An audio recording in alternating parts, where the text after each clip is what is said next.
Hello, Mama. Hello, my rich daughter. How are you? Mama, I'm sick with HIV and cervical cancer. The doctors will send me back to the village if I don't pay my bills. Please send me money, Ma. HIV and cancer? Please stay in Lagos. Don't come back. Do you want to infect us? And I don't have any money to waste. They say family is everything. They say blood is thicker than water. They say no sacrifice is too great for the ones you love. But what happens when your sacrifice costs you everything and they remember nothing? This is a story that happens every day in our society. A story of desperation, ambition, and the dangerous things we do for love. This is the story of Adanna, a 25-year-old girl from a medium family in Akwaka village who wanted nothing more than to change her family's story. But sometimes, the price of changing your story is losing yourself completely. This is a cautionary tale, a reminder that not everyone you sacrifice for will stand by you when the lights go out. If you are watching this, please stay till the end. Share it with someone who needs to hear this message. And remember, your life is worth more than anyone's comfort. In Imo State lived a 25-year-old girl named Adanna. Adanna was not from a well-to-do family. She stayed with her parents in a single flat. Adanna lived with her parents, her 20-year-old sister Chioma, and her 27-year-old brother Emeka. Emeka and Chioma had no jobs. Some nights the family went to bed with hunger. On better days, they pulled together whatever coins they could find, 50 naira here, 100 naira there, just to buy some cups of rice to share among 5 people. Adanna would watch her sister Chioma, who had dropped out of secondary school because they couldn't afford the fees. She would see her brother Emeka's eyes, once bright with dreams, now dulled by rejection letters and closed doors. One evening, Adanna made a decision that would change everything. "I'm going to Lagos," she announced quietly. Her mother looked up, eyes filled with both hope and fear. "Lagos? To do what?" "My friend Blessing said I can stay with her. She'll help me find work." It was settled. Within 3 days, Adanna had packed her small bag. "Make us proud," her father said, his voice breaking. "I will change our story, Papa. I promise." Adanna left for the park. 14 hours later, the bus arrived in Lagos. The noise, the traffic, the tall buildings, everything was overwhelming. Blessing was waiting at the park wearing designer sunglasses and a dress that probably cost more than Adanna's family spent in a year. They embraced. "Welcome to Lagos, babe," Blessing beamed. The ride to Blessing's house left Adanna speechless. They entered an estate with a security gate, pristine lawns, and houses that looked like they belonged in foreign movies. Blessing's apartment was on the 3rd floor, spacious, air-conditioned, with furniture that gleamed and a refrigerator that actually hummed with life. That night, Blessing served her jollof rice with chicken, plantain, and cold drinks. They talked and laughed until they fell asleep. For the first time in years, Adanna slept with a full stomach. Days turned to weeks. Adanna noticed a pattern. Blessing would leave the house dressed glamorously and return hours later with bundles of dollars, sometimes stacks of naira notes that she tossed casually on the bed. "Where do you go?" Adanna asked one evening, unable to contain her curiosity. Blessing smiled mysteriously. "You want to know? I can take you there. I can teach you." The next day, Blessing introduced her to a man called Boss Martins. He was in his 40s, well-dressed, with gold chains and a smile that didn't reach his eyes. "So, you're the village girl Blessing told me about," he said, looking Adanna up and down. "Don't worry, I connect beautiful girls like you with big men, chiefs, politicians, businessmen. They pay very well, very, very well." Adanna's heart sank. She understood immediately what this meant. I can't do that," she stammered. Boss Martin shrugged. "Your choice, but think about it. One night can change your life." That night, Adanna couldn't sleep. She thought about Chioma's tear-stained face when she had to leave school. She thought about Emeka's shoulders bent with hopelessness. She thought about her parents aging and still struggling. Just for 1 month, she whispered to herself in the darkness. Just 1 month. I'll make money, invest it, and stop. I'll change our family's story. The next morning, she called Boss Martins. I'll do it. Her first client was a chief, a pot-bellied man in his 60s who smelled of expensive cologne and entitlement. When it was over, he handed her 1 million naira and a bundle of dollars.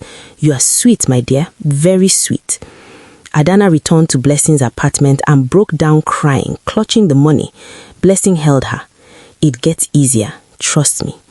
They celebrated that night with champagne. Within weeks, Adanna was unrecognizable. She bought an iPhone 16 Pro Max, designer bags, Gucci, Louis Vuitton, and clothes that turned heads. She sent money home and her family's calls were filled with gratitude and disbelief.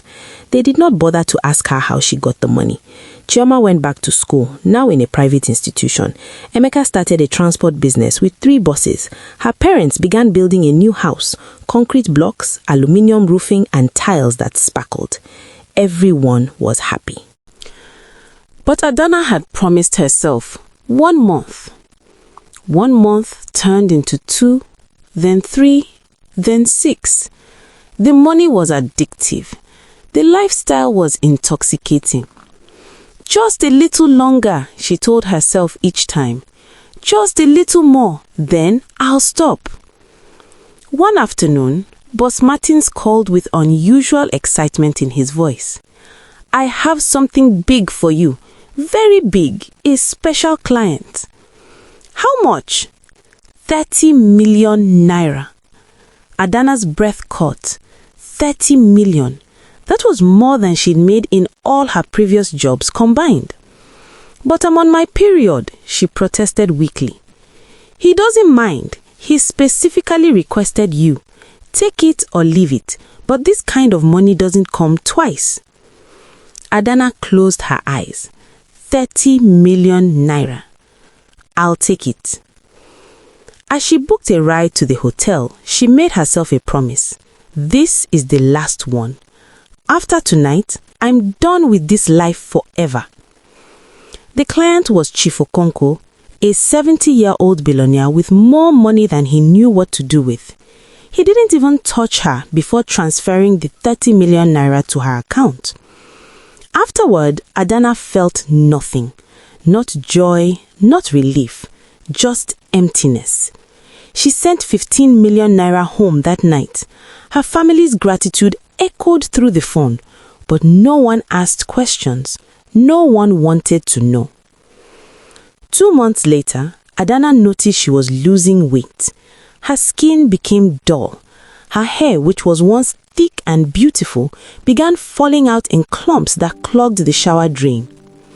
Then came the fever that wouldn't break, the persistent cough, the sores that wouldn't heal.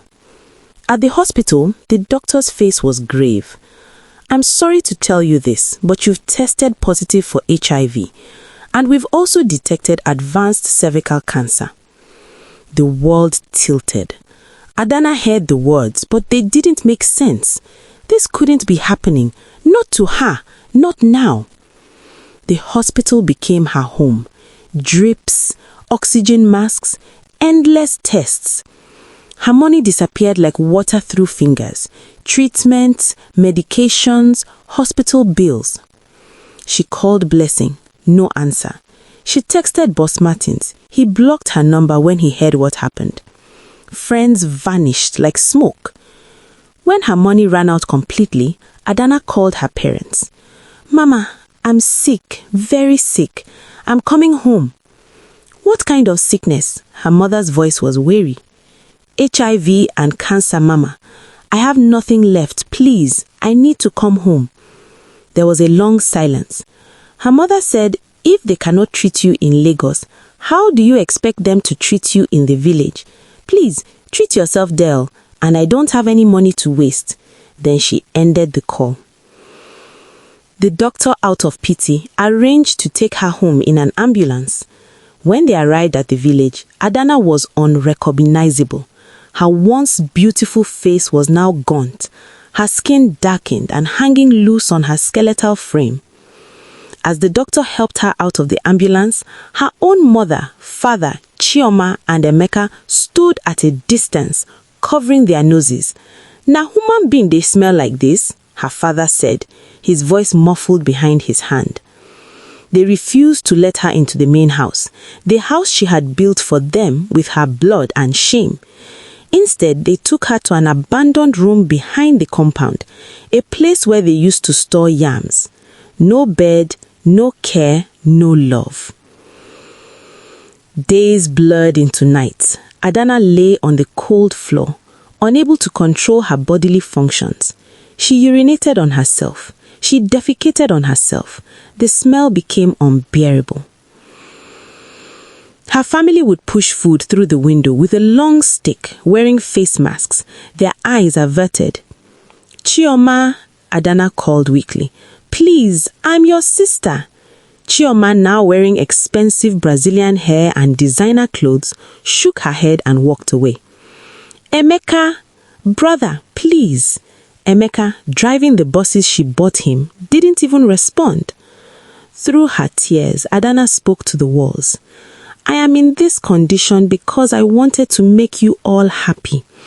All I wanted was to give this family a name.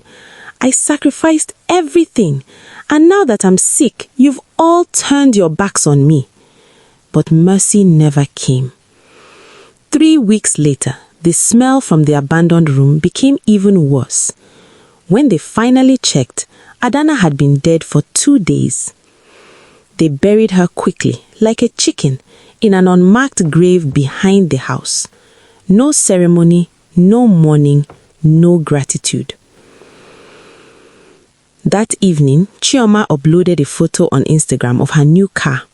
Emeka was planning to buy 2 more buses. Her parents sat in their beautiful living room watching a flat-screen TV. The money Adanna sent still flowed through their lives, but her name was never mentioned again. Some prices are too high to pay. Some sacrifices are never remembered. Rest in peace to every Adanna who gave everything for family that gave back nothing. Please don't forget to subscribe, comment and share to support this channel. I love you and God bless you.